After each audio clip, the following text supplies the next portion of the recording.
स्वागत है आप सभी का। आप देख रहे हैं महारू राजस्थान, आपके साथ मैं हूं स्वप्निल। शुरुआत करेंगे बड़ी खबर से। बड़ी खबर जयपुर से है। देखिए लगातार अपडेट्स आ रही हैं और खबर धीरे धीरे स्पष्ट हो रही है। पूर्व में एक मकान के दीवार ढहने की खबर आई थी। देखिए अब इस पर और ज्यादा जानकारी आ रही है। भट्टा बस्ती इलाके में मकान ढहने से बड़ा हादसा हुआ है। हादसे में पड़ोस में रहने वाले एक बच्चे की मौत की खबर है। कावटिया अस्पताल में बालक को मृत घोषित किया गया। वहीं एक और बच्चा घायल हुआ है जिसका हॉस्पिटल में इलाज चल रहा है। बजरंग कॉलोनी में शेरू खान के मकान की दीवार गिर गई। तस्वीरें देखिए आप अपने टीवी स्क्रीन पर है। ये दर्दनाक घटना सामने आई है। ज्यादा जानकारी के लिए बात करेंगे सहयोगी विष्णु से। विष्णु, क्या पूरा घटनाक्रम रहा है? देखिए भट्टा बस्ती इलाके का वो इलाका है जो कि मिट्टों के टीले के आसपास का एक अवैध तरीके से बनाए हुए यहाँ पे मकान होते हैं, जो कि सामान्य तौर पर सारे कच्चे मकान है। और इसी मकान में एक शेरू खान व्यक्ति जो कि अपने मकान को बना रहा था, और इसी मकान के दीवार का जो हिस्सा था वो ढह गया, क्योंकि नीचे कोई नींव बनी हुई नहीं थी। ये सारा मिट्टी के टीलों के ऊपर बने हुए मकान होते। इसी वजह से ये दीवार ढह गई, जिसकी वजह से जो पड़ोस में जो एक मकान था, साजिद खान का मकान था, उनके बच्चे घर के बाहर खेल रहे थे। और इसी में साजिद खान का बेटा 6 साल का था, फैजान, जिसकी मिट्टी में दबने से उसकी मौत हो गई। और फैजान के अलावा एक पड़ोस में रहने वाला बच्चा और था, वो भी मिट्टी में धंस गया, जिसका हॉस्पिटल में उपचार जारी है। फिलहाल फैजान का शव मुर्दाघर में। और आपको बता दें कि शाम के वक्त में जब बच्चे खेल रहे थे तभी मकान की दीवार ढहने से मिट्टी जो थी वो काफी भरभराकर नीचे गिर गई, जिससे फैजान और एक दूसरा बच्चा भी नीचे दब गए। हल्ला मचने पर आसपास के लोग मौके पर पहुंचे। उन्होंने दोनों बच्चों को बाहर निकाला, जिनमें फैजान नाम के बच्चे की अब तक मौत हो चुकी है। मौके पर और भी कुछ मकानों में इसी तरह की घटना होने की आशंका है। ऐसे में पुलिस जाब्ते ने आसपास के मकानों को खाली कराया और भीड़ को वहां से हटाया है। जी बिल्कुल। मैं आपसे ये जानना चाहता हूं कि क्या दीवार ढहने की कोई खास वजह सामने आई है, या चूंकि कच्चा निर्माण था ऐसे में जैसे ही कमजोर पड़ा दीवार गिर गई? देखिए भट्टा बस्ती इलाके में जिस जगह ये हादसा हुआ है वहां मिट्टी का काफी बड़ा एक टीला है, जहां पर बाहर से आने वाले अक्सर लोग जो हैं वो कच्चे मिट्टी टीले के आसपास कच्चे निर्माण करवाते हैं, और उनकी कोई नींव भरी हुई नहीं होती, यानी मजबूती से इन मकानों का निर्माण नहीं होता। अब अतिक्रमण ऐसे मकानों को माना जा सकता है जो कि तरीके से बनाए हुए होते हैं। जी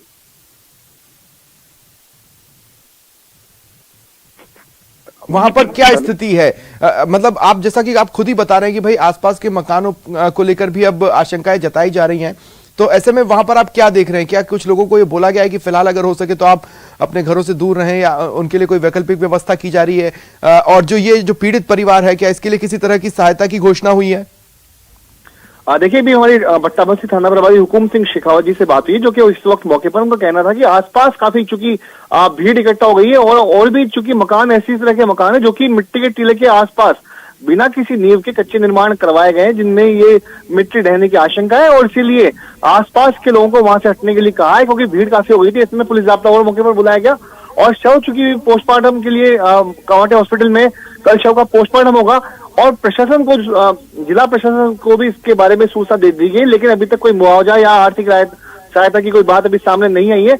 लेकिन जिला प्रशासन को भी सूचना है, और हो सकता है कल या परसों तक इस जगह पर और भी जो मकान है उनको देखा जाएगा, उनका निरीक्षण किया जाएगा, ताकि आने वाले भविष्य में कोई इस तरह की घटना ना हो। जी हाँ बिल्कुल, और जल्द से जल्द इसकी जरूरत भी है, क्योंकि देखिए तस्वीरें हम देख रहे हैं विष्णु, और एक बात है ना जो अजीब सा अंदेशा जन्म लेता है, जिसकी वजह से दिल घबराए, उस तरह की तस्वीरें हैं। ऐसा नहीं है, जैसा कि आप खुद भी बता रहे हैं कि अकेला ही कच्चा मकान था, उसके आसपास भी जो मकान नजर आ रहे हैं वो पुराने और कच्चे स्ट्रक्चर्स ही नजर आ रहे हैं। ऐसे में खतरा तो सभी तरफ बना हुआ है, तो जल्द से जल्द उसकी जांच करवाकर उसके बारे में जानकारी जुटाकर कोशिश यही होनी चाहिए कि जो भी निर्णय लेना है तुरंत लें। जी बिल्कुल। देखिए ये जो इलाका है भट्टा बस्ती का इलाका है, बाहर से जो लोग आते हैं अक्सर शहर के अंदर आते हैं, उसी जगह पर रहते हैं, और एक तरह के माफिया कह सकते हैं जो लोग इनको बसाने का काम करता है। खास तौर पर प्रशासन को भी ये देखना होगा कि मिट्टी के टीले इस तरह से कौन कौन से मकान निर्माणाधीन मकान बन रहे हैं, जो कि बिना किसी नींव के या बिना किसी सुरक्षा उपाय को ध्यान में रखे हुए बन रहे हैं। और अगर आज ये हादसा हुआ है तो भविष्य में ऐसे हादसे होने की और आशंका होगी। अगर मैं गलत नहीं हूं तो लगभग 1-1.5 साल पहले भी इसी तरह की खबर यहां से आई थी।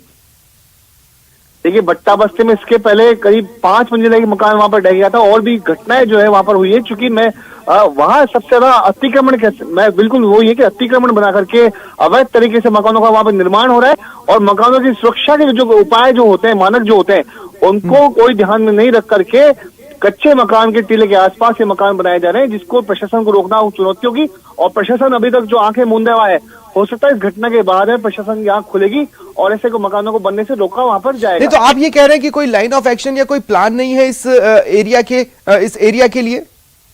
जी बिल्कुल, मैं वही कह रहा हूँ कि इस एरिया में मकानों को बनने का कोई प्लान नहीं है, कोई सुरक्षा मानक वहां पर जो है वो डिफाइन नहीं किए गए।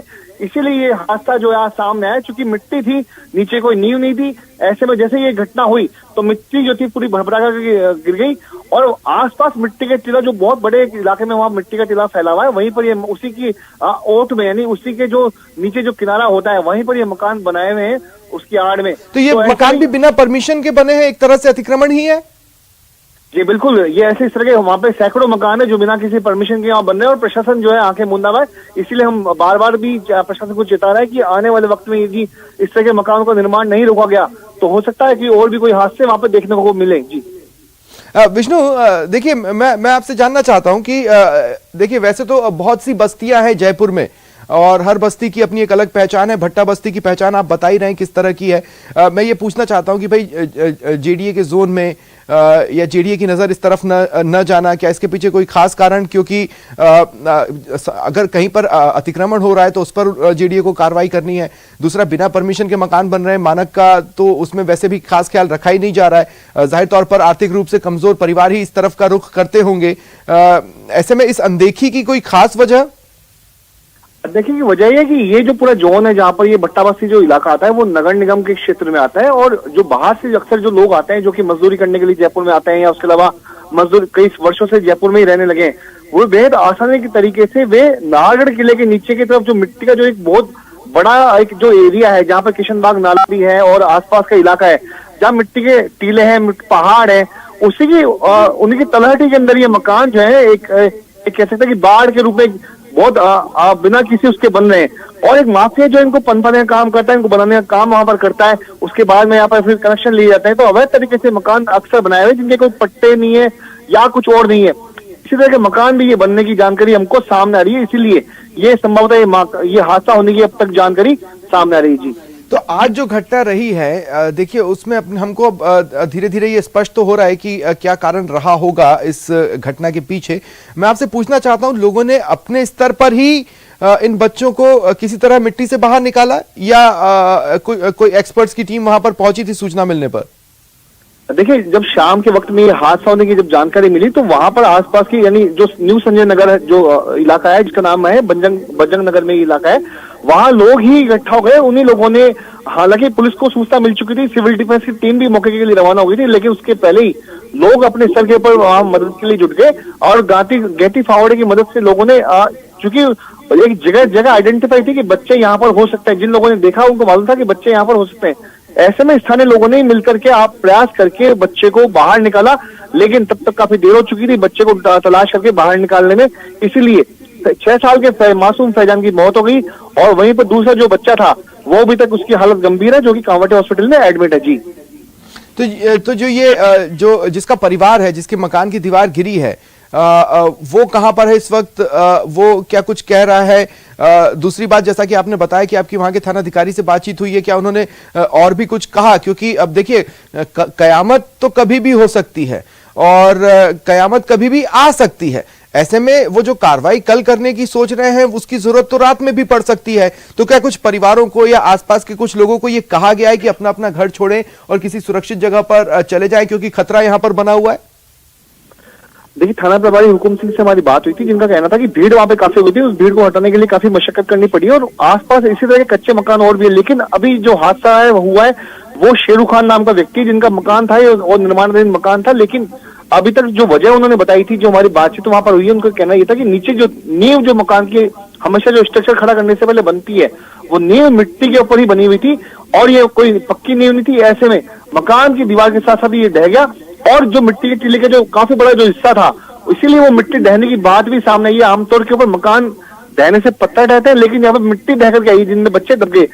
तो इसीलिए आसपास की जो और भी कुछ मकान है, जो कच्चे मकान है, उनको सतर्क रहने के लिए कहा है और वहीं से दूर रहने के लिए भी कहा गया है। जी बिल्कुल, इसीलिए मैं कह रहा हूं। तो क्या इसके लिए कोई व्यवस्था की गई है ताकि हड़बड़ी ना मचे और किसी तरह की दुर्घटना सामने ना आ जाए? क्योंकि एक बकायदा प्लानिंग, एक छोटे मोटे प्लान की जरूरत तो पड़ेगी ही पड़ेगी इन्हें रात में अपने घरों से दूर रखने के लिए। क्योंकि देखिए विष्णु, आप जो बता रहे हैं वो बेहद डरावना है, और जिस मिट्टी की आप बात कर रहे हैं उसकी तस्वीरें भी हम अपने टीवी स्क्रीन पर देख पा रहे हैं। वो फिसलन भरी सी धंसने वाली ही मिट्टी है, और उसी जमीन पर और भी मकान खड़े हुए हैं। ये मिट्टी एक बार धंसना चालू करती है तो कंटिन्यू धंसती चली जाती है, इसलिए खतरा तो रात में भी बकायदा बना हुआ है। तो क्या कोई प्लान उनको बताया गया है लोगों को कि भाई फिलहाल के लिए आप वैकल्पिक तौर पर इस तरफ का रुख कर लें, या हम इस जगह पर आपको बोल देते हैं कि वहां चले जाइए? ऐसा कोई प्लान उनको दिया गया है? देखिए, अभी तक जब ये घटना हुई थी तब तक केवल पुलिस ही मौके पर पहुंची थी, लेकिन जब सिविल डिफेंस की टीम मौके पर पहुंची तो वो सिविल डिफेंस की टीम के जो अधिकारी हैं, वे जिला कलेक्टर तक और जो अन्य जो प्रशासनिक सेवा के जो अधिकारी हैं, एडीएम एसडीएम रैंक के जो अधिकारी हैं, उन तक इस पूरे मामले की रिपोर्ट देंगे। रिपोर्ट के बाद में ही आगे जो प्रशासन क्या उसमें गाइडलाइन लेता है, क्या प्रशासन उसमें निर्णय लेता है, वो अभी उसका जो निर्णय होगा थोड़ा वो बाद में सामने आएगा। लेकिन अब तक चूंकि पुलिस ने अपने स्तर के ऊपर प्रयास किए कि लोगों को वहां से हटाने के, चूंकि अपन चलिए, शुक्रिया विष्णु, आप नजर बनाए रखें।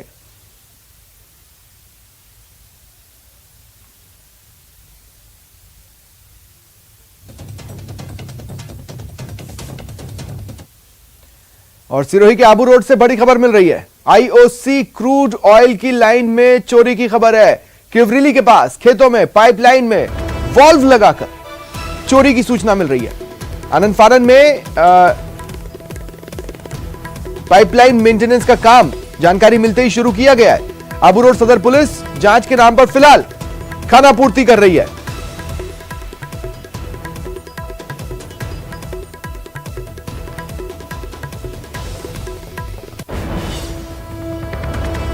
तो आबू रोड से ये बड़ी खबर आपको बता रहे हैं। ये देखिए, तस्वीरें भी खबर से जुड़ी हुई आपके टीवी स्क्रीन पर हैं। आईओसी की क्रूड ऑयल की ये लाइन है जिसमें चोरी की खबर है, और आप देखिए किया क्या गया है उसकी भी झलक आपको इन तस्वीरों में मिल जाएगी। एक्सक्लूसिव तस्वीरें आपको बता रहे हैं किस तरह से चोरी की जा रही है, चोरी के लिए क्या तरीका अपनाया गया है, उसको आप इन तस्वीरों में देख पाएंगे। देखिए, किवरिली के पास जो खेत है वहां से ये पाइपलाइन जा रही है, और इसी जगह पर वॉल्व लगा दिया गया है उसमें, ताकि उससे चोरी की जा सके।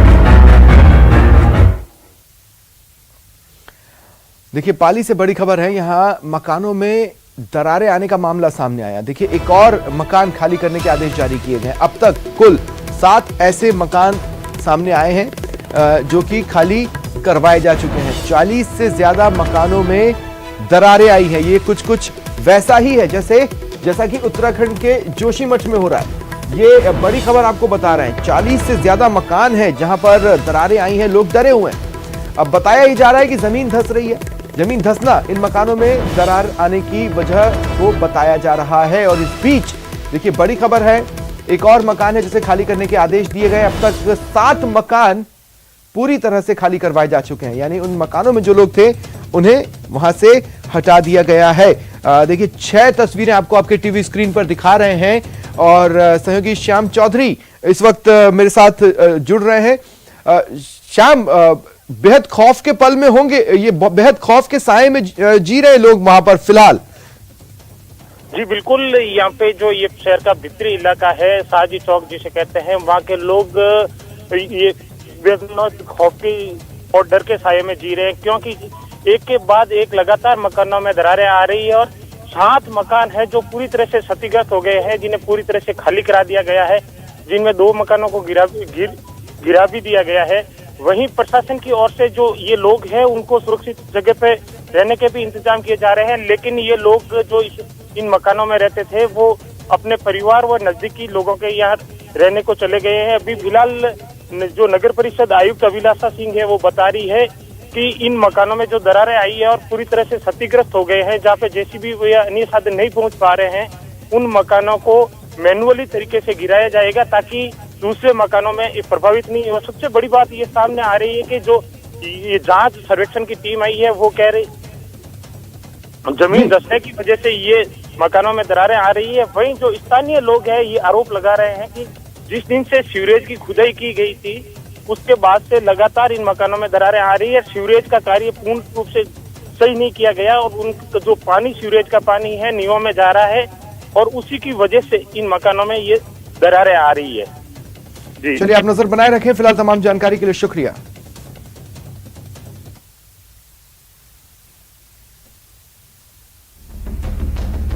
पहले आप मकानों में आई इन दरारों को देखें।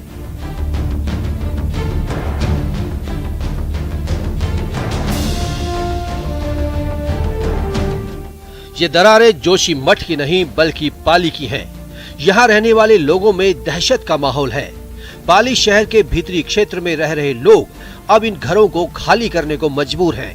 शहर के अंदरूनी इलाकों के 40 मकानों में आ रही दरारों से लोगों में बेचैनी का माहौल है, लेकिन प्रशासन चैन की नींद सोए हुए है और प्रशासन के चेहरे पर लापरवाही की चिंता तक नहीं दिखती है।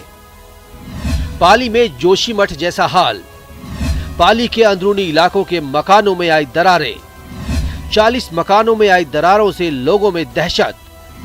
जिला प्रशासन ने 6 मकानों को खाली करने का दिया नोटिस। जोशीमठ जैसा हाल होने से डर रहे हैं लोग। जिला प्रशासन ने नहीं किया लोगों के लिए इंतजाम। दूसरों के मकानों में रहने को मजबूर लोग। पूरे मामले में लीपापोती कर रहा प्रशासन।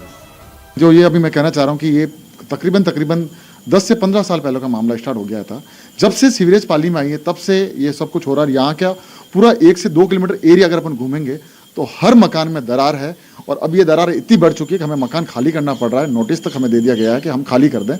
और 400 करोड़ का जो बजट था L&T को दिया था, L&T ने आगे से आके देके 15 से 17वें व्यक्ति को ये टेंडर दिया, जिस व्यक्ति को कोई काम भी नहीं आता है। और न किसी प्रशासन ने न किसी नेताओं ने आके बताया कि भाई उस व्यक्ति के ऊपर केस करे। लेकिन होना ये चाहिए कि उस व्यक्ति को बुला के बताना चाहिए कि तुमने किस तरह से ये घटिया काम किया। उनकी घटिया काम की वजह से हमारा आशियाना जो है आज टूट चुका है। हम लोग यहाँ से हमारा जो बचपन था वो खत्म हो चुका है। वहीं मकानों में आई दरारों को देखते हुए जिला प्रशासन ने 6 मकानों को खाली करने का नोटिस तो दे दिया है, लेकिन ये परिवार कहां रहेंगे और कैसे रहेंगे इसकी किसी को चिंता नहीं है। सवाल तो ये भी है कि जिस तरह का हाल उत्तराखंड के जोशीमठ में हुआ है और जो दर्द जोशीमठ के लोग सह रहे हैं, क्या पाली के लोग भी यही पीड़ा झेलने को मजबूर होंगे? ये मेरा मकान है, हमें नोटिस दिया गया है खाली करने के लिए और गिरने के लिए, और हम जाए तो कहाँ जाए? काम हम ऑटो रिक्शा चलाते हैं। किसी प्रकार को आपको कहाँ वहाँ रुकना है? आपके मकान की कोई व्यवस्था की गई है? व्यवस्था तो कोई नहीं की, वो सामने मकान में रह रहे हैं बस। और ये मकान टूटने पर किसी प्रकार की मदद या मदद तो अभी तो कुछ हुई नहीं, मदद भी कुछ नहीं हुई है। आके चले जाते हैं बस देख कर। इसके लिए पर्टिकुलर एक टीम का गठन किया गया जिसमें PhD के एक्सियन हैं, PWD एक्सियन है, नगर परिषद एक्सियन है, साथ ही MBA यूनिवर्सिटी के प्रोफेसर हैं स्ट्रक्चरल इंजीनियरिंग डिपार्टमेंट के जो HOD हैं।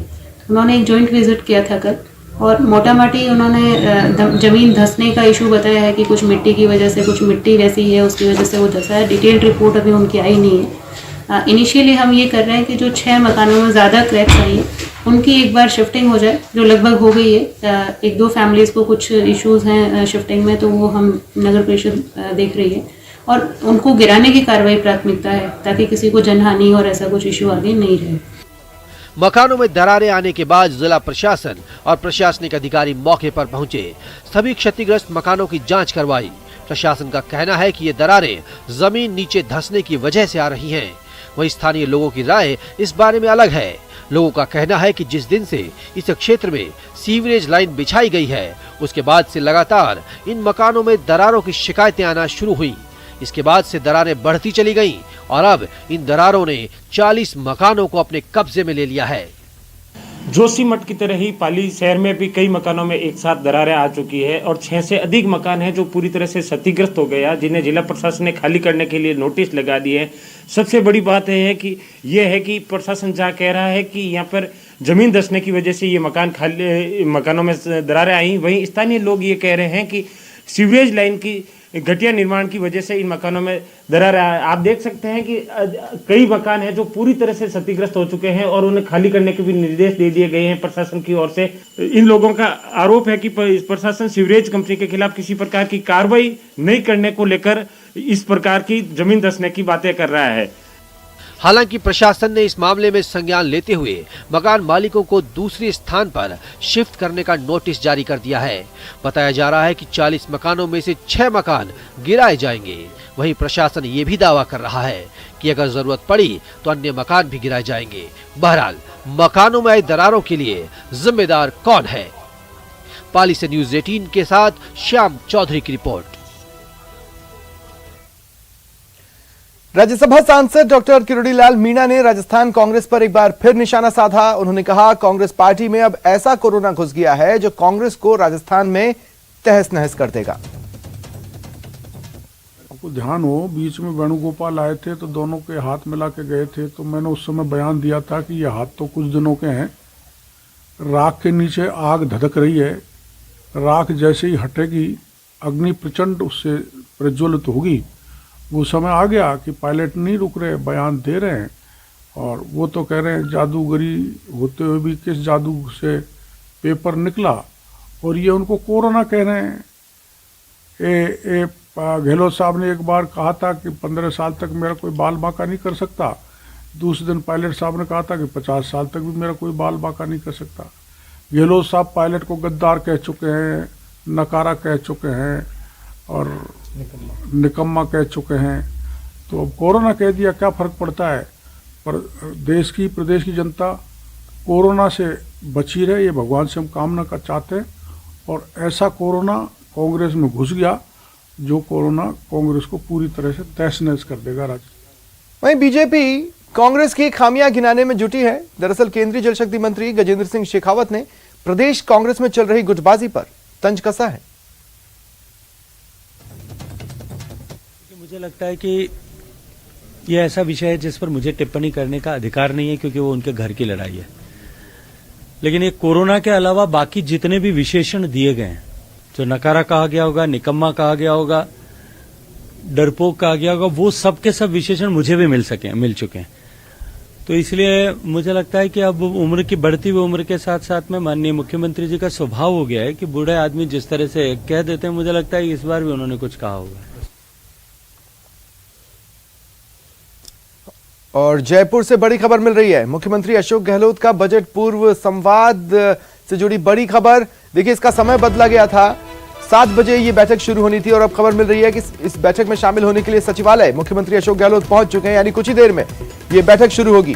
कॉन्फ्रेंस हॉल में बजट पूर्व संवाद होगा। व्यापारी संघ के प्रतिनिधि बैठक के लिए बुलाए गए, चर्चा के लिए बुलाए गए। व्यापारी संघों के प्रतिनिधि बैठक में शामिल होंगे और अपने सुझाव देंगे। उद्योग मंत्री शकुंतला रावत हैं, ऊर्जा मंत्री भंवर सिंह भाटी मौजूद हैं, CS उषा शर्मा मौजूद हैं, अतिरिक्त मुख्य सचिव अखिल अरोड़ा भी वहां मौजूद हैं, जो कि अब बैठकर चर्चा करेंगे। देखिए, मुख्यमंत्री अशोक गहलोत सचिवालय पहुंच चुके हैं और यहीं पर यह बैठक होगी। विभिन्न वर्गों से लगातार प्री बजट संवाद चल रहा है और उसी कड़ी में आज व्यापारी संघ के प्रतिनिधियों से मुख्यमंत्री अशोक गहलोत बात करने वाले हैं। उनके सुझाव मांगेंगे बजट के लिए। सरकार क्या देखती है उद्योग जगत की ओर, प्रदेश में सहयोग के तौर पर, वो उन्हें बताया जाएगा। उद्योग जगत सरकार की ओर किन उम्मीदों से देख रहा है, वो उनसे जाना जाएगा। चलिए रुकते हैं एक ब्रेक के लिए।